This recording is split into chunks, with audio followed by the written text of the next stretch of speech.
Vous allez écouter The House of Mirth, écrit par Edith Wharton et lu par Fanny Serment.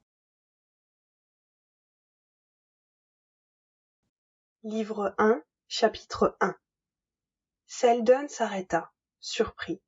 Dans la cohue de l'après-midi, à la gare de Grand Central, ses yeux avaient été revigorés à la vue de mademoiselle Lillibart.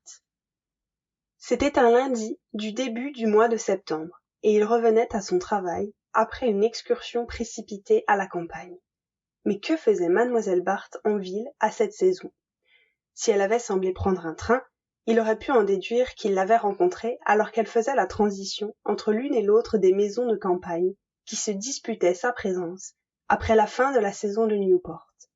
Mais son air hésitant le laissa perplexe. Elle se tenait à l'écart de la foule, la laissant dériver vers le quai ou la rue, et arborait un air irrésolu qui pouvait, comme il le supposait, être le masque d'un dessein très précis. Il lui vint immédiatement à l'esprit qu'elle attendait quelqu'un, mais il ne sut pas pourquoi cette idée l'arrêta.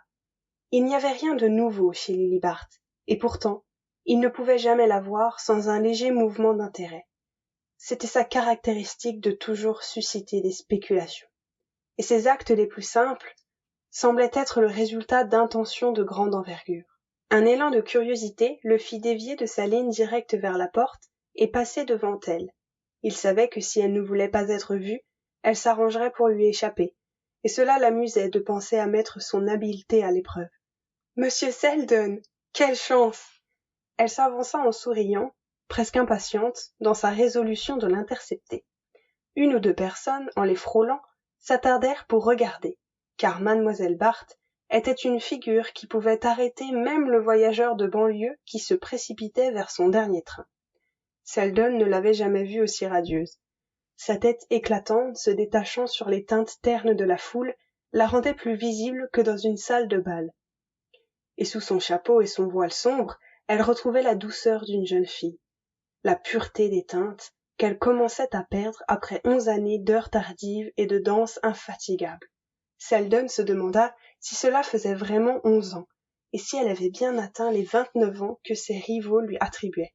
« Quelle chance !» répéta-t-elle. « Comme c'est gentil de votre part de venir à mon secours. » Il répondit avec joie que c'était sa mission dans la vie, et demanda quelle forme devait prendre le sauvetage. « Oh, presque tout. Même s'asseoir sur un banc et me parler. On échappe bien à une danse, pourquoi ne pas s'échapper d'un train? Il ne fait pas plus chaud ici que dans le conservatoire de madame Van Osburgh, et certaines femmes ne sont pas plus laides. » Elle s'interrompit en riant pour expliquer qu'elle était... Sample complete. Ready to continue?